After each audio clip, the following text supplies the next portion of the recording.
Hello guys, मैं मोहम्मद अकरम अंसारी और एक बार फिर आपके साथ आ गया हूँ और स्वागत है आप सबका मेरे YouTube channel electrical execution guide में। और बहुत दिन से नहीं आ पा रहा था, कोई वीडियो अपलोड नहीं कर पा रहा था, कुछ और काम में मसरूफ़ हूँ, लगा हुआ हूँ दूसरे काम में। आप लोग की काफ़ी सारे कमेंट आ रहे थे कि नई वीडियो कब आएगी और क्या आगे लेटेस्ट में काम अभी क्या चल रहा है करंट में। तो इसी सब के लिए स्पेशली टाइम निकाल के आया हूँ।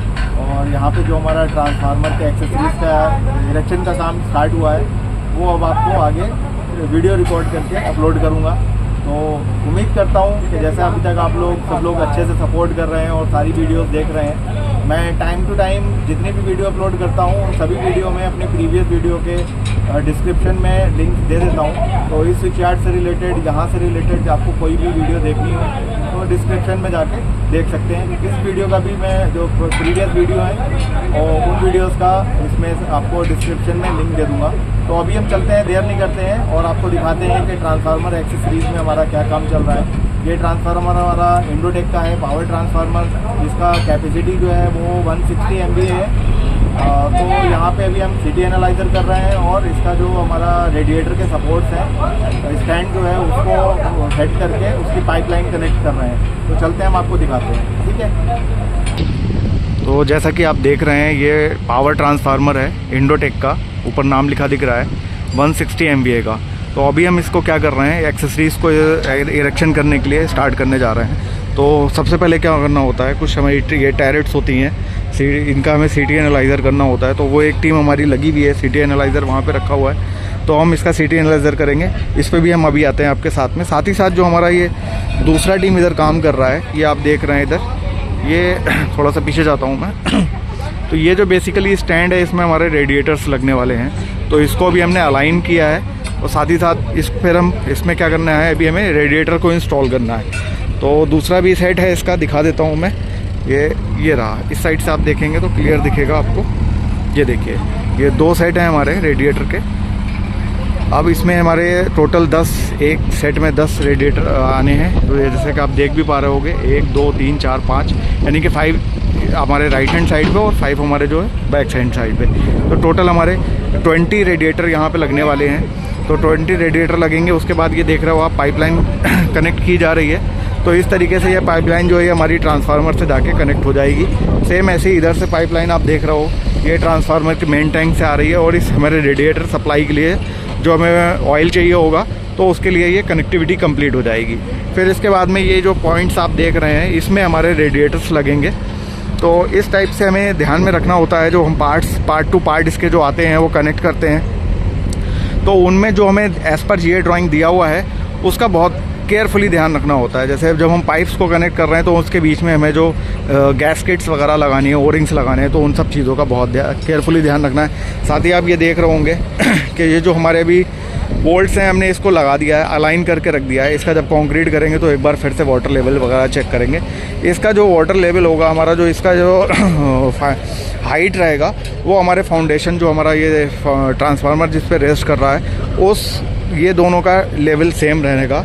तो इसके लिए ये पहले से नहीं करते हैं क्योंकि इसका अलाइनमेंट प्रॉपरली होना चाहिए, क्योंकि पाइपलाइन जो है वो एज़ पर GA ड्राइंग है और उसमें 0 mm का टॉलरेंस रहने वाला है। तो इसको बाद में ही हम कास्ट करते हैं, जब अपना पूरा फाइनल सेटिंग करके अब हमारा ये हो जाएगा कनेक्ट, तो हम इसको कास्ट कर देंगे ताकि ये परमानेंट फिक्स हो जाएगा। फिर ये आप ये देख रहे हैं यहाँ पे, ये जो अभी स्टैंड्स बनने को हैं, यहाँ पे जो हमारे रेडिएटर लगेंगे उसके सपोर्ट्स के यहाँ पे स्टैंड रहेंगे। तो इसलिए इसको भी अभी हमने नहीं बनाया है। ये भी हमारा बाद में ही कंक्रीट होगा। जब हम रेडिएटर को इंस्टॉल कर देंगे उसके सपोर्ट से इसको जैसे ही इस तरीके से फिक्स किया हुआ है, ये आप पास से दिखाता हूँ मैं। देखिए, इसी तरीके से रेडिएटर सपोर्ट को रेडिएटर लगाने के बाद में सपोर्ट दे देंगे और जितनी हाइट उसको लेनी है, जिस तरीके से उसका अलाइनमेंट करना है, फिर करने के बाद हम उसको कास्ट कर देंगे। अभी आप देखिए, हमारा ये जो पाइप लगा रहे थे हम, ये हो रहा था। अब ये दूसरा पाइप हमने उठाया है, इसका जो आगे का पार्ट है वो देखिए इस तरीके से, इसमें बीच में ओरिंग पड़ा हुआ है ब्लैक कलर का जो दिख रहा है आपको, इसको चेंज करना होता है। और साथ ही साथ इसके बीच में पाइप टू पाइप जो होता है वो गैस्केट लगानी होती है, ताकि जिससे हमारा लीकेज ना हो। तो इस तरीके से हमें अपने पार्ट्स को कनेक्ट करना रहता है। फिर जब हम ये तो हो गया एक पार्ट ट्रांसफार्मर के एक्सेसरीज़ का, जिसमें हमारे रेडिएटर हो गए, उसका स्टैंड हो गया, उसके पाइपलाइन हो गई। फिर बाद में ये हमारे आते हैं। तो ये हमारी HV जो हैं वो टैरेट्स हैं, इसके अंदर हमारी HV बुशिंग्स लगेंगी। तो पहले इसकी टेस्टिंग करते हैं। तो जैसे आप देख रहे हैं ये RYB तीन फेस के लिए रखी हुई हैं, 3 होगी। फिर उसके बाद हम हमारे जो बैक साइड का है वो हमारा टोटल जो इसमें वाइंडिंग्स हैं वो 2 वाइंडिंग्स हैं।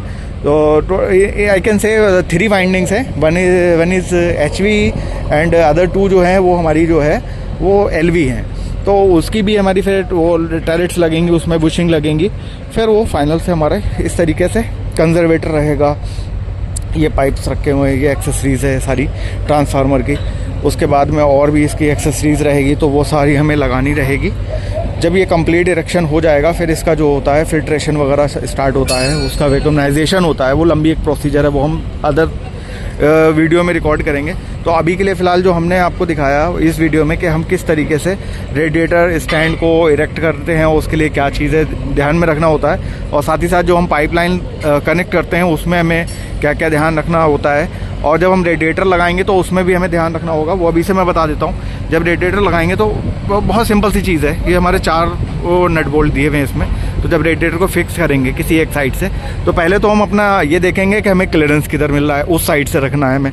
मान लीजिए इधर से हमें हेडरा लगाना है, इस साइड से हेडरा लगाना है, तो हम उधर उस साइड से इंस्टॉल करते हुए आएंगे। पहले वो लगाएंगे, दूसरा लगाएंगे, तीसरा लगाएंगे, ताकि हमें वर्क क्लियरेंस मिलता रहे, जो मैंने आपको पहले भी बताया है।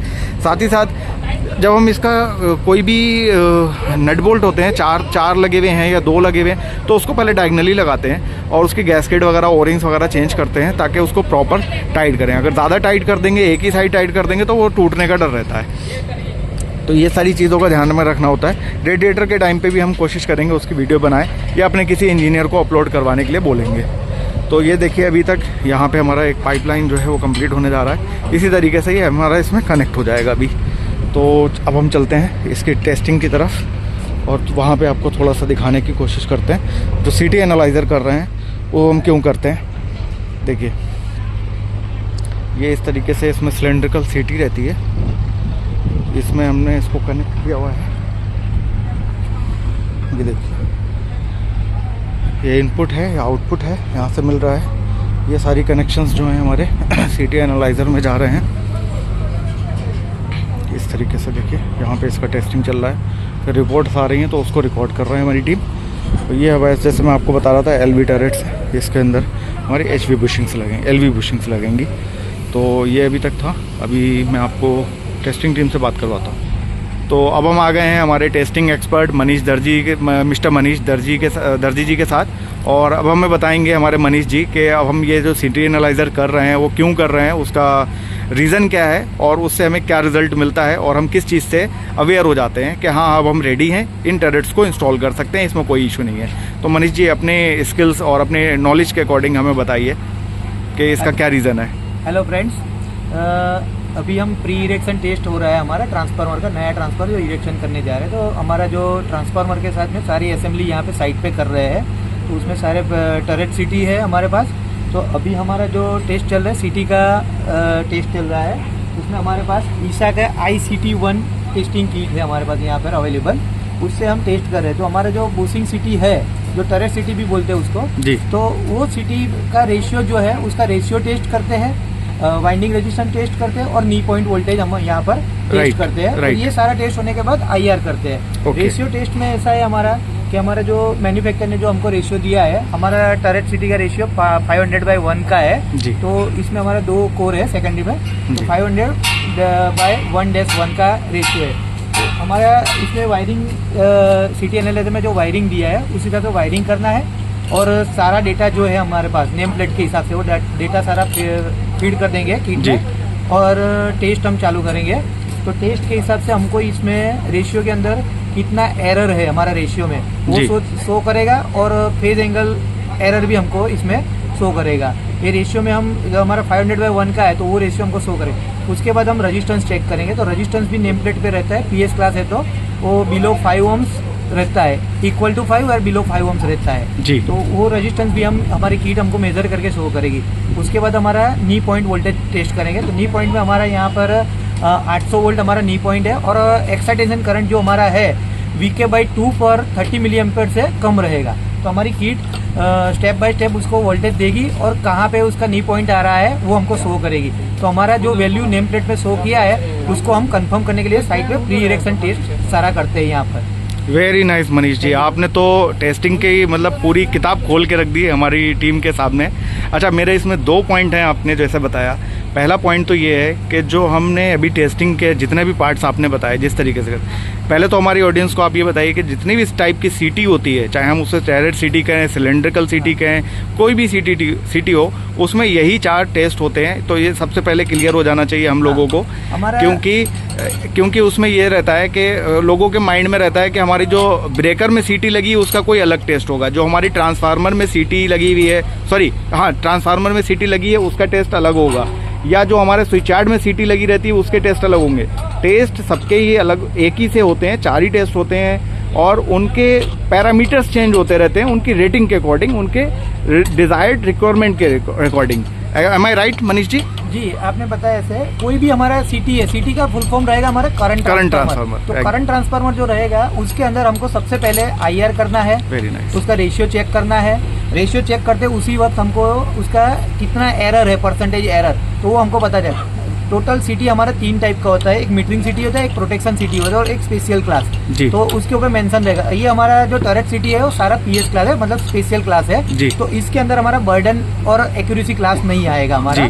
तो इसके अंदर हमको रेशियो, पोलैरिटी, वाइंडिंग रेजिस्टेंस और नी पॉइंट हमको चेक करना है और IR चेक करना है। अगर मान लो हमारा मीटरिंग सीटी के लिए हम यूज कर रहे हैं तो उसके अंदर हमको नी पॉइंट हमको चेक नहीं करना है। और प्रोटेक्शन क्लास है तो वो 5P क्लास में रहेगा, तो उसके अंदर भी हमको नी पॉइंट हमको चेक नहीं करना है। नी पॉइंट हमारा जहाँ PS क्लास सीटी है सिर्फ वहीं पे हमको चेक करना होता है। जी, एक तो ये पार्ट हो गया। दूसरा जो आपने बताया कि हमारे ट्रांसफार्मर में इसके पैरामीटर्स रहते हैं जो हमें इसको देख के फीड करते हैं, तो क्या वो आप मुझे दिखा सकते हैं किस जगह पे से हमें वो पैरामीटर्स मिलते हैं जो हमें अपने सीटी एनालाइजर में फीड करने रहते हैं? जी सर, जैसे हमारे पास ट्रांसफार्मर में हमको यहाँ पे प्लेट दिया हुआ है डायग्राम का, जो इसमें आपको सीटी का पूरा डिटेल दिया है, कितना सीटी यूज किया है। यहाँ उसका रेशियो मेंशन है, एक्यूरेसी क्लास मेंशन है उसका, और बर्डन मेंशन है, नी पॉइंट वोल्टेज मेंशन है, और मैग्नेटिक करंट है, VK/2 है, कोई जगह पे VK/4 भी होता है। तो वो हमको ये नेम प्लेट से हमको पता चलेगा। और सेकेंडरी रेजिस्टेंस क्या दिया है, ये जो भी वैल्यू दिया है ये मैक्स टू मैक्स वैल्यू रहेगा। ऐसा जरूरी है कि ये जो दिया है वही आएगा, इससे बिलो आना चाहिए हमारा। तो वो ओके है हमारा। तो अभी आप लोगों ने देखा कि कुछ भी ऐसा नहीं है कि बहुत ज़्यादा हाईटेक रॉकेट साइंस हो, सब कुछ हमें ऑलरेडी गिवन रहता है। बस हमें अवेयरनेस होनी चाहिए और हमें किस तरीके से करना है वो प्रोसीजर पता रहना चाहिए। कौन सा टेस्ट करना है, कौन सी सीटी पे क्या रिक्वायरमेंट है उस टेस्ट की, उसी के अकॉर्डिंग हमें वो टेस्ट परफॉर्म करना है। उसके जो रिजल्ट्स आते हैं वो हम अपने पैरामीटर से चेक करते हैं और साथ ही साथ हमारी जो फैक्ट्री टेस्ट रिपोर्ट्स होती हैं हम उससे भी मेज़र करते हैं। अदरवाइज उसमें क्या एरर आ रहे हैं, क्या चीज़ें आ रही हैं, वो चीज़ हमें ध्यान में देना होता है। तो थैंक यू मनीष जी, आपने बहुत अच्छे से हमारी जो टीम है, हमारे जो व्यूअर्स हैं उनको एक इन्फॉर्मेटिव नॉलेज दी है इस टेस्टिंग के बारे में। आई होप कि हम आगे भी आपसे बहुत सारी चीज़ों में डिटेल नॉलेज गेन करते रहेंगे और हम अपने व्यूअर्स को भी आगे इस तरीके की इन्फॉर्मेटिव वीडियोज़ बना के देते रहेंगे। Thank you everyone, thank you.